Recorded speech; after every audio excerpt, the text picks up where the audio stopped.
people say, how can I love myself so much? That's self-obsession. No, my friends, that's not self-obsession. That's self-love.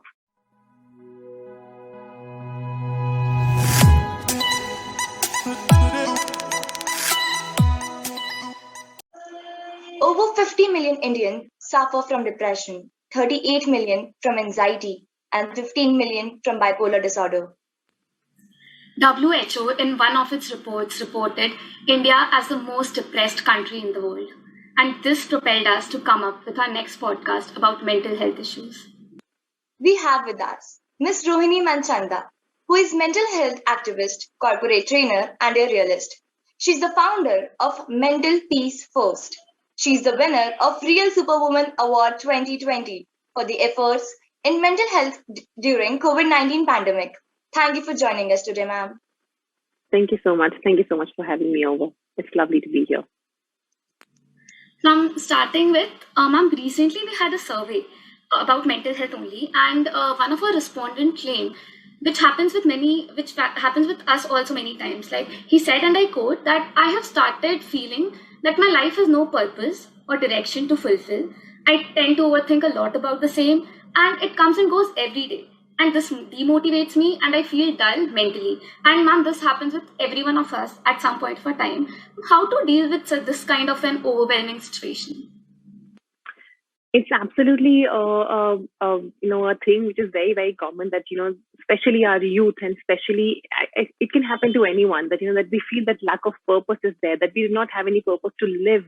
And this happens because, of course, not just because of the COVID, but also the lifestyle that we have, the kind of show off that we live in this life, that we think, okay, we try to, we tend to kind of compare with everybody else. Okay, see, that person's doing really well, and I'm still here doing nothing in my life. I've not achieved a lot of things in life. So that can actually lead to, that feeling that you have lack of purpose. And that often happens with everybody at some point of life, which is very normal. First of all, we need to be aware of one thing, that whatever is happening with you is absolutely normal. Tell yourself, train your mind that it's absolutely fine to be like this. You're not a different person that you're feeling that way. First is this. Second, it can be really, really overwhelming, because when you feel lack of purpose, you actually tend to do nothing in your life. You think that I can't do anything in my life, I can't go ahead, I can't achieve my goals, and that becomes like a really difficult position in life. At that point of time, you need to start training your mind. You know what? That this is fine. I got it. I have to do it. I have to live each day one by one. Start living that process, and you know what? You will get there. And it's absolutely fine to feel that way. You are actually on a journey which everybody is with you. You're not just aware of everyone else's journey. That is all about it. Right, like accepting your feelings and being like normalizing it. It's the thing. It's a key thing, right? Okay. Absolutely. So moving with the next question, people are often scared and vulnerable, and they tend to hide their feelings. They are not opening up. And I guess that's one of the biggest reasons why people suffer in silence. So what do you think, that how can people be more vocal about it? That's a very good question, Akshita. The main problem is that people do not want to be vulnerable at all. People do not want to be seen as vulnerable. That they think that if we show our vulnerable side to people, that there is a high possibility that people will not come back to us, or people would not would not see us as a normal human being, or they would not come to us if they have any problems, because we will be the vulnerable one, right? So that's why it happens that they start to feel that silent thing, that okay, we have to live our own, on our own, we have to fight on our our own battles. So the feeling gets accumulated. You cannot do that. Everyone's fighting that war. You have to come up with the silence. You have to break the silence and come up with something. It's a very tricky thing, yes, but it's a high possibility. First is this, that there is a very, very high possibility when somebody actually suffered that kind of a mental health issue, or they were kind of feeling that, that, okay, something going wrong with my life. That's a human tendency, that they did try to communicate to somebody. There is a high possibility that they tried to communicate to somebody, but it might be the reason that they did not communicate in the right way first. Second, that the person that they tried communicating to that person did not understand. So they felt discarded, that maybe this feeling is something that I am only feeling it, or I am only kind of noticing it. No one else notices it. No notices it. So I think I should not be bringing it up because I become like a fool if somebody does not understand me. So I think it's very important for anyone to understand that whatever you come up with, be it silly, be it stupid, be it aware, be it beautiful thought or not, you have to share it with people, because when you share it, you never know what the other person has to say for you, what the future holds for you. So do not actually blast in silence, because what happens when you are actually accumulating all the thoughts within yourself, one day it just bursts out, right? One day you just have a blast that that, okay, what has just happened, I just blasted out. And then there's a high possibility that you blasted out at something that was not even worth it. You blasted out at something very small. But people do not understand that there has been a huge accumulation of something else within the past. That is why that person is accumulated, and with a lot of thoughts. So it's very important for people to know who they want to communicate with and how they want to communicate it. So those persons first, I would recommend, that those kind of people, and these people, everybody, in fact, not just kinds of that, but people need to understand and need to realize what is your communication mode, how are you comfortable? Because, for example, if Rohini, I am great at communicating face to face. But Akshita, you might not be very, comfortable, have that creating a space face to face. You want to communicate on the text, or Payal wants to communicate just over a call, right? So I think we need to find a communication mode, that how can we actually communicate? How can we take things out? Because the basic purpose of things to come out is things to actually come out, not by the way of saying it, but by texting, but by thinking out of communication mode that you feel comfortable with. So it's very important. Realize your communication mode, have that person who you feel the closest to, and try to have that communication. And it can lead to different ways. It can have a different effect on your own body, on your communication skills, and things can work out. And and also to add up to this, I think a lot of things depend on the people around you also. Because if, say, for example, you are a friend and then the person comes to you, so it keeps a little bit of responsibility on that person also, who he is communicating to, who he or she is communicating to. So I think we'll talk more about that also, that how do we actually communicate and how do we actually respond to that person, because that's also very, very important, how you respond to that person. That person should not feel discarded, that, okay, I said something, but my friend just, how we youth and how our generation say, "Arey, it's nothing. Let's have a drink. Arey, it's fine. It's okay. Let's go and chill out, and you'll be fine. It's just a feeling." So let's not do this, and let's have an adult conversation, and let's understand on what's the process and what's going on, and then deal with it. That was actually a thing to be taken care of, that we should communicate and find a proper way. Ma'am, the same thing which you said at the end. Often we feel that our friends are not keeping well. We can sense that, feel that sense of disturbance that they are facing, but they are still hesitant to ask us about it. And what should we as friends do in that case? And we are also doubtful that if we should go and ask that person if that person wants to share their thing with us or not. And even if that person shares their problem, and how should we react? I mean, so that that person feels somewhat comfortable. Absolutely, Payal. This has become a big dilemma of our generation, and of a lot of people these days, because I think it has become so common these days that we have somebody or the other around us that needs help. And it has become like, okay, how do I initiate the conversation? What if I offend that person? What if I say something wrong to that person? Or what is the right thing to say? I think we often feel that way. And, actually noting to that, if you remember that how Sushant Singh thing happened in 2020, and, people were actually writing on their Facebooks, on the social medias, that, that how they should, if you have any problem, come to me, reach out to me, I'm there to listen. But do you have any idea that what would you say if somebody comes out to you? You're writing this, you're saying this, it's a great thing that you want to help, But there has to be an initial mental health kit that one should be aware of, that what to respond, what not to respond. So I'm going to definitely talk about this. And it's like, it's very important for people to know that, you cannot say something which is discarding, which is like, okay, let's do this. It's okay. You know what? You're overthinking. These things you should never say. You know what? You're overthinking. You know what? Let's just look around those people who have nothing, but you have a lot of things. Do not make them count of their privileges, because that can make them feel, uh, even if I have privileges, I'm not feeling it. How are you even, are you trying to are you trying to demean me that, okay, I have privilege and still I'm feeling this? This is not the way to handle it. So I think do not ever try to count them, try to make them count their privileges. Do not discard them. Do not say that they're overthinking, and do not offer them a drink. Do not offer them a chill out. Do not offer them, okay, let's go party. Just offer them a conversation. Just offer them your ear, that I am here to listen. Say whatever you have to say. And I just try to make them understand that, that you are there to listen, and you are there to work it out, whatever it is all about, right? And we are there. Assure them that there is going, that I am going to be there, be it, whatever it is that you're going on, that you're going, that something is going on with you. And the second thing, there are a couple of things that you can say to them, which is great, which helps, which does wonders to that I may not understand what you're going through, but I'm here with you. I'm here for you.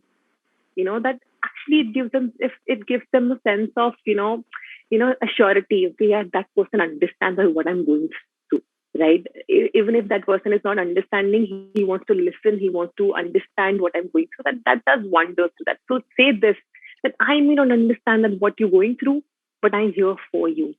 Or say, I don't know what you're going through, but what can I do to ease out your process?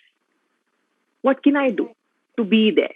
Like, you tell me. For example, for you think that, okay, you're just being there and, just being there, being clingy to them can help. But for them, it might not help. So always ask them, what exactly can I do to be there for you?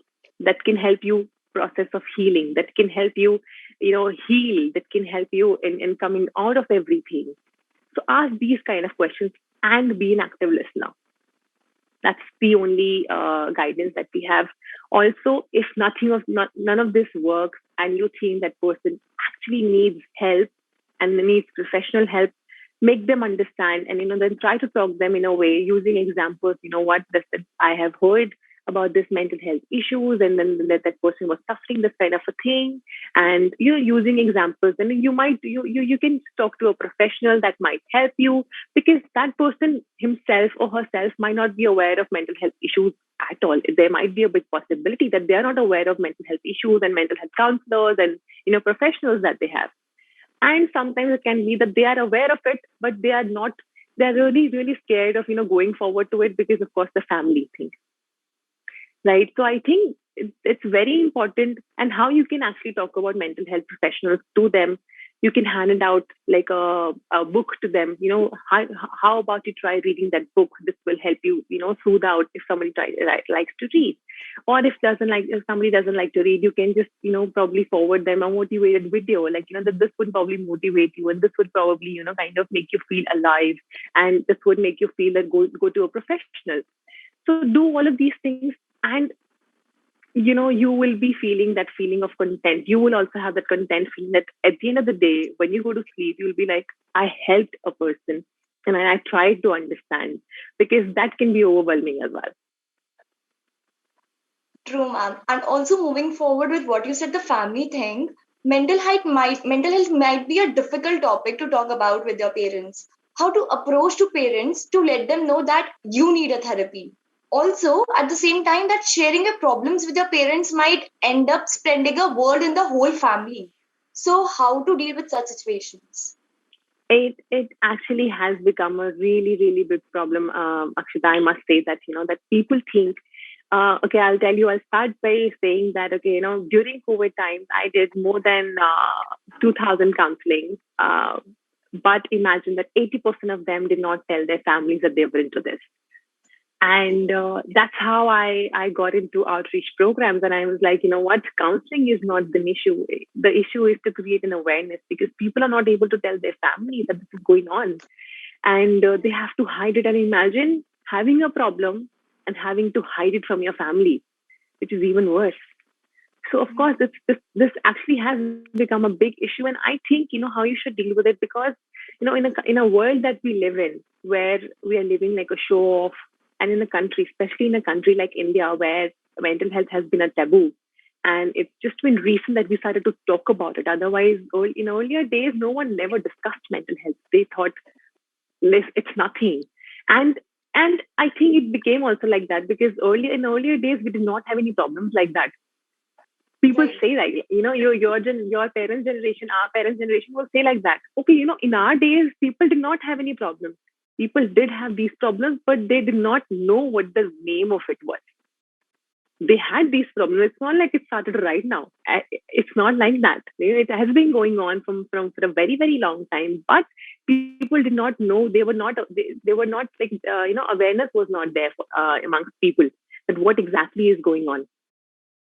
So, you know, how mental health has been a taboo in India. You know, talking about it has been like a shush, shush, shush. You're going to a therapy, no. So it becomes very difficult for your parents to understand, and it becomes very difficult for our kids, for our youth, for our you know people to actually come out to your family and tell, okay, you know what, I'm going for a therapy. So the ways you can do it, because you know they are also not wrong. The parents are not wrong because they have not been aware of that process. They have not been into that process. So that's why they're saying like that. It's not like they don't understand you or they don't love you. They love you as much as course they have been doing. You have to sit with them and make them understand with the process. And it is not just on the people who are going through something. I think it's a duty of our youth today that if you are at home, please normalize this culture. Discuss with your parents how mental health has become very important part. And you know, try to have a conversation as if how you go to how you go to a doctor for a physical disease, for a physical injury, and how you go to a lawyer for a advice, how you go to a CA for a consultation. You know, this is as normal as it is. That if you need advice on your brain, on your mind, on your you know on your things that you're confused about, you can I you there is a person made for that. You know, I think that therapy word has become like a really like a taboo and a a negative word for for our parents generation, that they think, "Arey, pagal ke doctor ke paas jana hai teko." No, that's how they say, right? So I think we have to break that silence. We have to break that stereotype that this is not what it is. It is just to clear our mind. You know how we say that sometimes the injury is very small, sometimes the injury is internal. When you have a sprain in your leg or your foot, it's not seen, but it's there. And we still go to a doctor, like a doctor for like a general physician or an orthopedic. We don't go to a doctor. Then why can't we go to a counselor or a psychologist when we are having issues with our mind? That is also a part of our body. So you have to make them understand. I think it's a duty that, and it will not happen overnight. We have to understand that it will not happen overnight. That if you go to your parents and try to make them understand, okay, you know what, this is what I'm going to do. If you're going with this attitude, this will never change.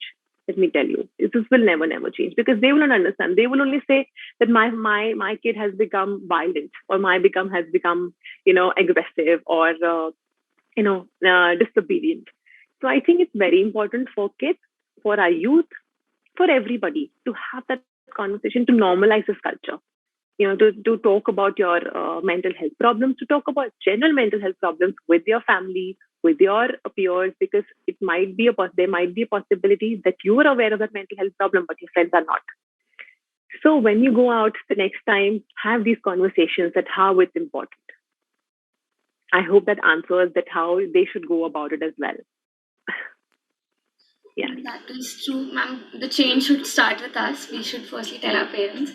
Also, ma'am, I now Absolutely. feel that sometimes medical illness can be left untreated in some cases, but if mental illness, if left untreated, can ruin our lives. So this. Yeah. So also, ma'am, if we can identify the early signs of mental health issues, it can, it might potentially decrease their severity in the later stages. And what are the signs that we can look for in a person which can possibly work as lifesavers? How can we detect those early signs of mental ill-being? Right. That's a very good question, Pailan, and it's very, very important for people to look out for the signs. And what really happens is that, you know, a first disclaimer before listing out the points, disclaimer that do not justify yourself as depressed or as anxious just because you're feeling one of these issues. Because what is happening around in the world that I've seen, that people have started to use this depressed word so often that if they're just feeling sad or something one day and then they come out, okay, you know what, I'm depressed. You know what, I'm feeling down. Or you know what, so depressed word is used so commonly and so abruptly that this has become an issue that people have started to feel that, they're using this issue as an excuse, you know. So please look out for these signs and listen to these signs very carefully, that if you are feeling these signs constantly, mostly, and almost regularly, only then you have to look out, that there might be an early sign of mental illness. So the signs are very, very simple. You can either feel very, very sad or demotivated, mostly. You can have a very confused personality. Now I'm unable to make decisions. The decisions I used to make very easily, and now I'm having problems, I'm being indecisive. There's a dramatic change of eating habits, sleeping habits, that I used to sleep very, very normally, very, very easily, but now I'm unable to, and my eating habits have changed. My sleeping habits have changed. I'm feeling confused. I have extreme mood swings. I have constant tiredness and low energy. And most importantly, I used to love hanging out with my friends, but now I have social withdrawal. So these are the signs that that they are telling you that I used to be like a normal person, that just let's go out. I'll just go out. I'll speak to somebody. I'll go and hang out with my friends. I'll go hang out with my family. I'll study. I'll eat this. I'll eat that junk. I'll sleep whatever time. I'll binge on Netflix and do whatever I want to do. But just that when you realize that you do not want to do any of this, that you are too lazy to do any of this, that you're too lazy to be yourself, that too lazy to speak to a friend, you're too lazy to speak to your family, you're too lazy to, sleep, or you're sleeping all day. It can be the other way around also, or you're sleeping all day. Or your eating habits have changed, like, either eating too much, but mostly in cases you eat less. So these are the signs that you look out for. And when you feel that constant tiredness, that I'm constantly tired, even if I'm not doing much during the day, but I'm constantly tired and I'm low on energy. So I think these are the signs that you have to look out for. But the lifestyle that we are living in, I think it's very important, and it's very common to feel this way also generally.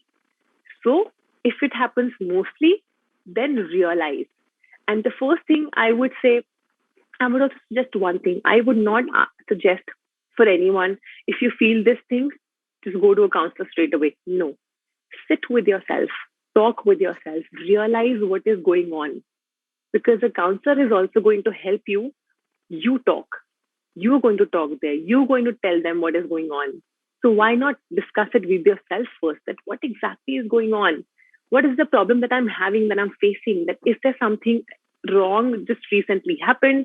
Or what are these emotions that I'm feeling like? Try to find that root. And if you're unable to, please seek help. There is no harm in seeking help. All right, ma'am. Yeah. Self introspection and self retrospection can be a thing of it. All right. So moving forward, if we are moving forward, like if we are talking about mental health, emotional question must be discussed too, because often having a high EQ level may keep you mentally healthy. So how can one improve their emotional quotient? And also adding to this, that what is the importance of butterfly effect when it comes to emotional quotient? Wow, superb. Okay, so the butterfly effect, when we speak about it, I'm going to discuss it. But emotional quotient, when we say EQ, is very, very important. Why is it important? Because to live a life of contentment. If you're handed over a check of salary or whatever, you're handed over some money, you will be happy. But the kind of happiness that you get when you live your passion, when you live your dream, is uncomparable. Like you can't compare that feeling that is something that you live up to. So emotional quotient has to be very much intact when you have to live a life of contentment. And how can you actually improve that EQ? Is you have to be an active listener, not just the person who is actually talking to that person who's suffering from mental health issues or something. That has to be person active listener. I think everyone needs to be an active listener. You have to practice assertive attitude, positive attitude, that you have to not freak out. Things go wrong with everybody. You're not the only one things going wrong with. So be an assertive, active, listener and an assertive person. Okay, this is happening. Now, how can I deal with it? Be positive in these terms. Be positive that way. Okay, let me look at this. How can I actually deal with it positively? How can I respond to this positively? If you have a conflict with somebody, do not react to it. Respond to it by thinking. Just realize that what is happening with me, and then what is the next step should be. What should be the next move? Then respond with positivity. And the most important part, practice gratitude. Practicing gratitude is so important that we should not say that you are privileged or you're this, but we have to be grateful about a lot of things in our life, because we have a lot of things that other people do not have. And even if not comparing with others, but you yourself have so much things to be gratitude about. People often forget, what exactly are we grateful about? So quickly, 1 minute, I'm going to do this thing with you guys. You tell me first that what are you grateful about in your life? Just tell me mainly five things. Payal or Akshita, you can go first. Anyone? I'm grateful about almost all the things like what we have, people don't have. When I see a boy like in Delhi, especially people like small children are roaming around without education, without food, without money, without parents, without a roof on their head. So very basic things those people don't have, and you can give them food, but you can't help them in a long run. Like being with a Absolutely. child. So all these basic things we have, and I'm very grateful for this. And apart from this, also there are many things we can be grateful for. I'm getting to study in such a good college, and everything. I'm getting able to record a podcast with you. This is also I'm very grateful about. I mean, with you and helping people out there. I'm getting this opportunity. I'm very grateful about this. And you can be grateful. Like there are so many things people don't have anything what you have. So of course, these are Absolutely. the Superb. Superb. yeah. You, Payal? Akshita? Ma'am, 5 things if I'd list like adding to pile only. Firstly, that having a shelf above your house, about your. I'm so sorry. I'm so excuse me. It's So fine. It's having a, absolutely fine. it's like I was so much into your words when you were speaking. I just went into the flow and I'm just like disconnected, Abhi. So I honestly Oh, feel that having parents, having people out there who could listen to you and being able to study, and one thing that I feel is most grateful about is that being connected to God, like feeling that energy every time around you, having omens, good omens, bad omens, everything, and being able to live, being born in India, being born in such a culture. So I feel it's all thing that I'm grateful to. absolutely, Akshita and Payal. You guys have such great answers, and I'm really grateful. And I'm really grateful for you guys that you are actually have so many things to be grateful about. But when I asked you to remind, when I asked you to tell me what you're grateful about, that time you actually thought about it. But there is a high possibility that you did not actually stop for a moment every day, but be grateful about that. So I think it's very important for everybody to stop and have that 10 minutes of each and every day to be grateful about those things, because that gives you a beautiful positivity and a beautiful power within your subconscious mind. That I'm grateful that I'm breathing out of everything. I am grateful that I'm able to breathe. I'm able to smile. I'm able to talk, and I have this beautiful greenery around me. Right? So you have a lot of things to be grateful about. So list out at least 10 things every day to be grateful about. That's how you practice gratitude. And be very, very positive. Be around nature more. Be around positive people around more. And I think it gives you more energy. If you can't have use your own, if you can't have or use your own energy, use somebody else's positivity. Right? Yeah. So, humans are social animals, and but for some people, it becomes difficult to socialize, and they feel chronic loneliness, which ultimately impacts their mental health negativity. How can we deal with such situation where we are not able to socialize with people? Actually, that's a very, very difficult and tricky question. I would say, people are like humans are social animals, but not everybody is. I must say that not everybody is an extrovert, not everybody is into. But yes, in terms of socializing, yes, everyone wants to be that person, that wants to be that center of attraction, wants to be that, the talker everywhere, wants to be attracted by everybody. That okay, this person wants to speak to me. Everyone likes that kind of attention. But the thing is that if everyone becomes like that, who will be the audience?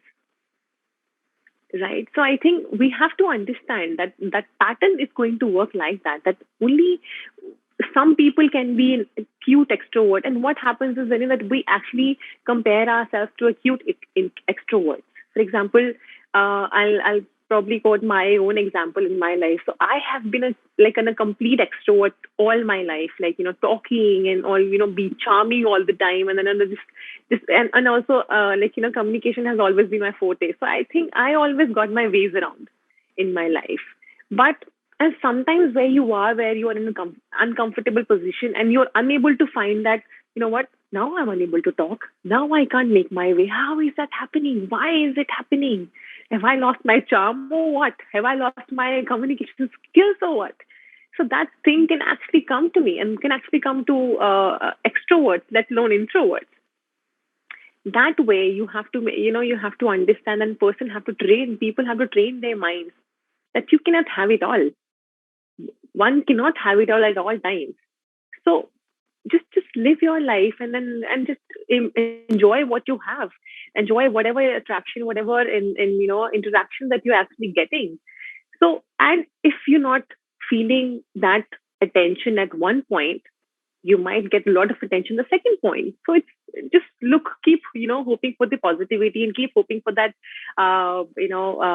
loveliness and around people, positivity around people. But the thing is, when it comes to introverts, that can actually become chronic illness, which is absolutely a great question that you just put. That people who are acute introvert, they already talk really less. They already talk really reserved. That they do not, open up with their feelings. They do not open up that how they are feeling, how they are, seeing things. And sometimes the people even miss out on their opinions because they think, "Arey, ye to baat hi nahi karta hai na." So that person does not talk much. Let it be. We do not have to take his or her opinion. So that way, that person starts to feel that, illness, chronic loneliness. And because of this COVID thing, where we do not have a lot of social interactions, where we could not meet, where we do not have physical interactions only, where we could not meet people and we cannot go out. It was just Skype video calls. And, in the real world, where we had been discussing about how should we give up our phone, but how nature actually, in its own way, got connected to our phones at all times. Like we are stuck to our phones. How nature played this role, I don't know how it happened, but it is strange. But it happened, and we have to live that way. You have to live that way. So I think what I can suggest to people, to introverts also, that first stop comparing yourself with others. You are you. You are the unique you. No one can be you. So first of all, embrace it. That whatever you can do, no one else can. Right? So you have to be, first of all, you have to embrace yourself. Second, if you do not value yourself, no one else can. If like, for example, you understood that therapy, do you know about the therapy? If if you want somebody else to value you, first value yourself, because otherwise that person will not value you. how will that person understand that how do I treat you? If you're treating yourself like shit, if you're treating yourself like crazy, if you're treating like yourself like, you know what, this is fine, then who is going to treat you nicely? How do you expect somebody to treat you so nicely? So first, start treating yourself nicely. Start treating with yourself with positivity, with gratitude, with so much love.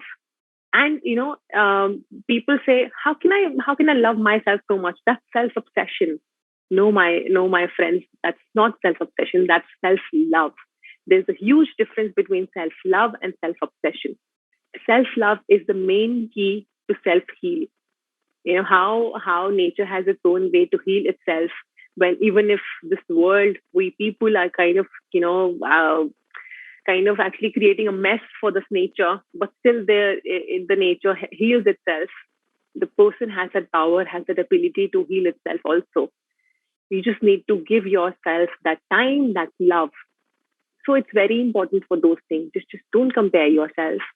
Be happy, be positive, accept yourself, accept your value, be aware of your own strengths and your weaknesses. Do not take your weaknesses as your liability. Embrace it. That this is my weakness and I should embrace it because this is something I'm not good at. Knowing your weaknesses is a very powerful thing, I should tell you. Is a very, very powerful thing. Somebody who does not know that I can't do this is even dangerous than that. That somebody who knows that I can't do this but still keep going on and on and on about it. And somebody who knows that, what, I'm not too good at it, maybe I can take some help, maybe I can take some guidance. That person will win all over. So embrace all your strengths and weaknesses, practice gratitude, be good to yourself, be nice to yourself. And in the end, I would say four more points to, like on this: practice gratitude, live around nature, live more around nature, do some fitness somewhere, like at least thrice a week. Please do something which keeps you active. And it does not have to be proper yoga. It does not have to be proper weight training. It can be simple walking in nature. That's all. Or it can be it can be something, spending some time doing gardening. When you see a plant growing, you actually see, it gives you goosebumps. It gives you that butterfly effect. And it just reminds me that actually we could not discuss butterfly effect in the previous questions actually. Also, because butterfly effect is something, is a very misconception. It's a very misconcepted attitude that has taken place. But it is a very beautiful concept. What exactly it means? Butterfly effect means, that a slightest of change in the starting point can lead to larger effect in the later stage. For example, something you started and something changed, a slightest of thing changed in the starting, and you started to feel that and that thing rolled your thing towards a big change, and your results and outcome have completely changed. So that is the butterfly effect. But people have started to feel that way. What, a slightest change can actually lead to a different outcomes, which means that if a slightest change happens, then I will not get results or outcomes. I will not get it at all. So do not misconcept it. Do not, have those misconceptions. Be clear about this idea. It's a beautiful concept and it can work wonders in your emotional quotient. For example, you're say, for example, you are in a conflict. You're in a fight with your family or your friends, and you do not expect somebody else. For example, you do not expect your friend to say something like that, which happened, which is out of the way, right? But so you think, the person subconscious mind thinks, that person said something to me which is not right, which I did not expect. That means our friendship is finished. Larger outcome, butterfly effect.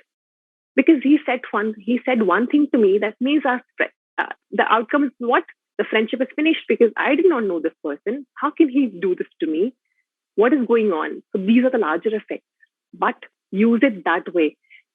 That person said something. You have that ability now to know more, to know him more in detail. Okay, this is something I missed out on. Okay, tell me more about this. Tell me more how you felt and why did you feel that way. what is the history of your childhood?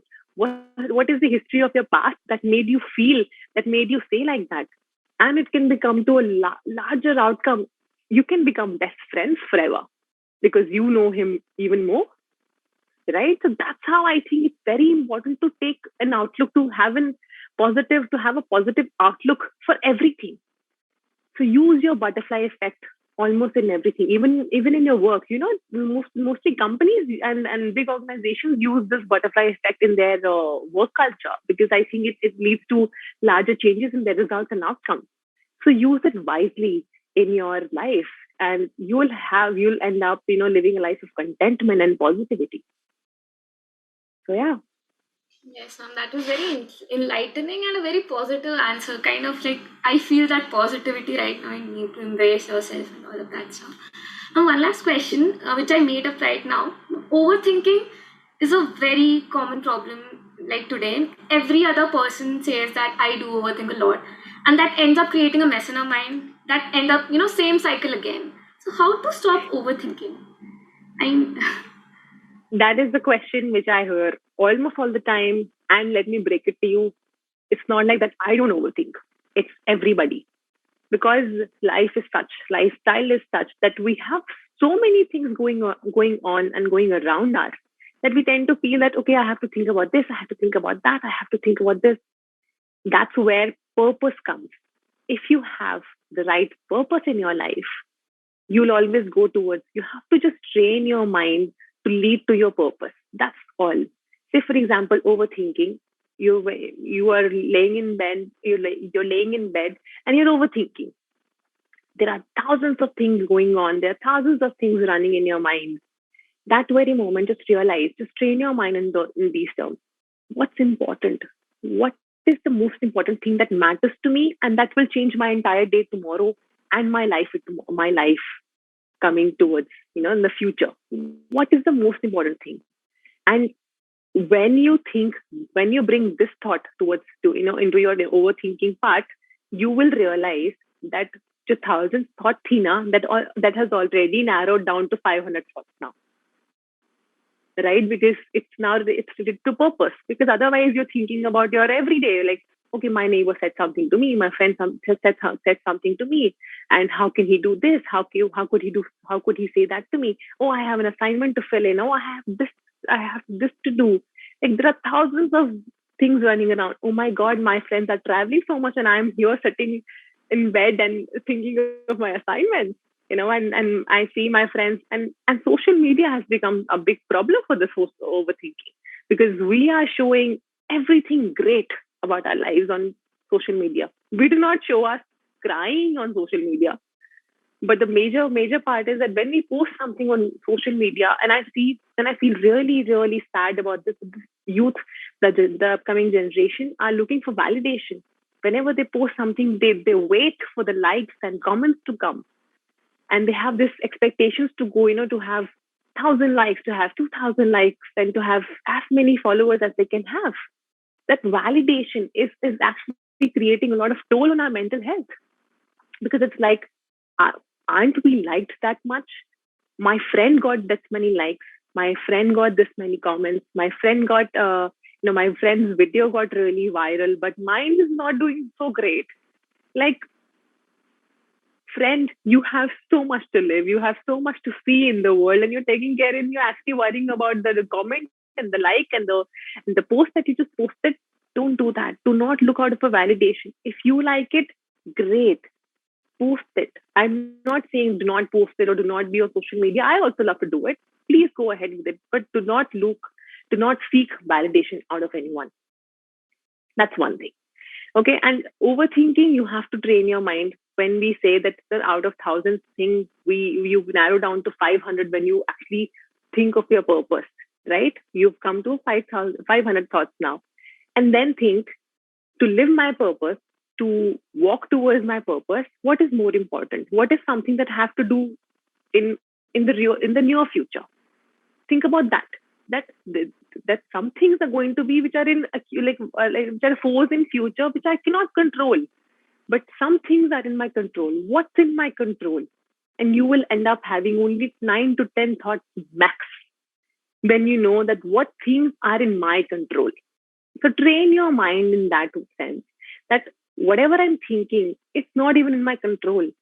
You must have seen or you must have noticed and you must have suffered also that, sometimes you find yourself overthinking about fake scenarios that you've just created in your head. What if that happens? What if that happens? And you're just living that fake dream. Okay, what? Okay, I ended up having a dream which was fake, which was, oh my God, what if that happens? That fake scenarios that we actually build up to our head. I'm sure everyone has done that, right? So why are we doing that? Why we actually are doing that?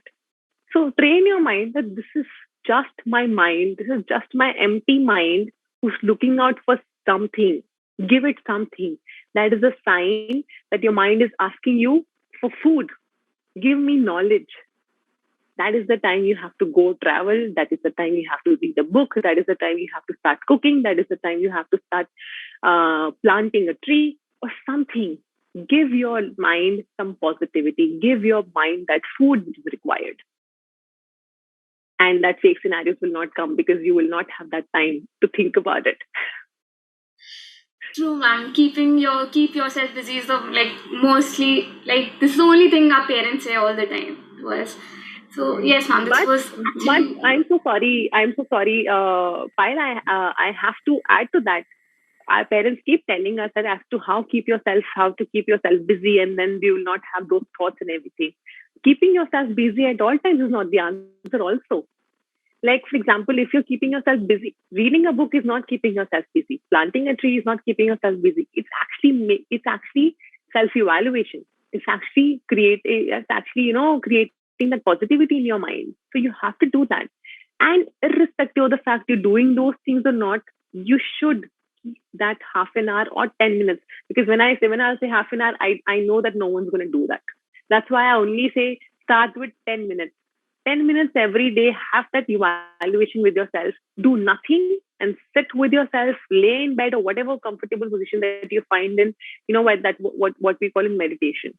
But how I'm also a yoga enthusiast, but I never ever suggest anyone, I never ever force anyone to sit in that particular position that you have to be, holding your legs and, back straight, and only that posture you can meditate. It's not true. For me, it's not true. Because if you sit in that posture for more than 2 minutes, your back starts to hurt, your legs start to hurt, and there is no way that you can concentrate on your mind because you're concentrating on your pain then, right? So when you meditate, you have to be in the most comfortable position that you are in, and then self-evaluate about your own self. What are the good things that I did? What are the bad things that I did? How can I be better? How can I be better? And do not be harsh on yourself. If you did bad things, that's fine. You're just a human being. Be better be better tomorrow, and have empathy. Being empathetic person is very, very important, especially in this era where everyone needs help, right? So yeah. True, ma'am. Thank you, ma'am. With this, I feel we have got the best solution for all our problems. And it was indeed a pleasure to have you, ma'am. We are very grateful to listen from you, give you giving us advice. And thank you for sharing your words of wisdom. And I'm sure that it will be of some help to our suffering friends out there, even to us. Thank you. Thank you again.